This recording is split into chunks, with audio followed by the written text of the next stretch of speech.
ಎಲ್ಲ ಕೆರೆಗಳದು CSC company ಎಲ್ಲೋ ಒಂದಕ್ಕೆ ಹಾಕ್ಸ್ಕೊಂಡಿದ್ದು ಅದ್ರ ಕೆರೆಗಳದ್ದು ದಂಧೆ ತೆಗಿಬೇಕಾ ಬೇಕಾದ್ರೆ ಫೈಲ್ ಇಟ್ಟಿದ್ದೀನಿ ಇನ್ನೂ ನಾನು. ಡಾಕ್ಯುಮೆಂಟ್ಸ್ ಇದೆ ನಮ್ಮ ಹತ್ರ ಅಂಥೇಳಿ ಬ್ಲ್ಯಾಕ್ ಮೇಲ್ ಥರ ತಂತ್ರವನ್ನು ಅನುಸರಿಸಿದ್ದಾರೆ. ದೂರದಕ್ಕಾಗಿ ದೂರಬೇಡಿ. ದಂಧೆಯ 20 ವರ್ಷದಿಂದ ನಡೆಸಿದವರು ಯಾರು ಅಂತ ಗೊತ್ತಿಲ್ಲ.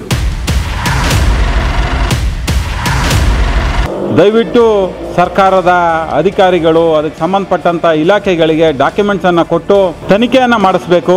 ತಮಗೆ ಮಾನ ಮರ್ಯಾದೆ ಅನ್ನೋದಿದ್ರೆ ಹಂಗಾದ್ರೆ ನೀವು ಹಿಂದೆಲ್ಲ ಇದನ್ನ ಫಿಕ್ಸ್ ಮಾಡ್ಕೊಂಡಿದ್ರಿ ಅಂತ ಕಾಣುತ್ತೆ ಅಂತ ನನ್ನ ಅನಿಸಿಕೆ. ಇನ್ನೊಂದು ಪದ ಇದೆ, ಅದನ್ನು ಹೇಳಲ್ಲ ನಾನು. ಯಾರ್ಯಾರು ಇದರಲ್ಲಿ ಭಾಗಿಯಾಗಿದ್ದೀರಾ ನಮಗೆಲ್ಲ ಗೊತ್ತು. ಆ ಗಾಂಧಾಳ ಕೆರೆ, ಆ ಕ್ಯಾತಂಬೇಟ್ ಕೆರೆದು ಎಷ್ಟು ಮಣ್ಣು ತೆಗೆದಿದ್ರಿ ಅಂತ ಹೇಳ್ಬೇಕು ನೀವು ನನಗೆ. ನನ್ನ ಹತ್ರ ಡಾಕ್ಯುಮೆಂಟ್ಸ್ ಇದೆ ಬನ್ನಿ ಅಂತ ಕರಿತಿರೋದು ನೋಡಿದ್ರೆ ನೀವು ಯಾಕೋ ಪರ್ಸೆಂಟೇಜ್ ಗಿರಾಕಿ ತರ ಕಾಣ್ತಾ ಇದ್ದೀರಾ. ಡಾಕ್ಯುಮೆಂಟ್ ಕೊಡ್ತೀನಿ, ಅವ್ರು ಹೇಳಿದ್ದು ಈಗ ಡಾಕ್ಯುಮೆಂಟ್ ಕೊಡ್ಬೇಕು. ವೀಕ್ಷಿಸಿ ಸುದ್ದಿ 18 ವಾಹಿನಿಯಲ್ಲಿ. ಸುದ್ದಿ 18 ಸದಾ ನಿಮ್ಮೊಂದಿಗೆ.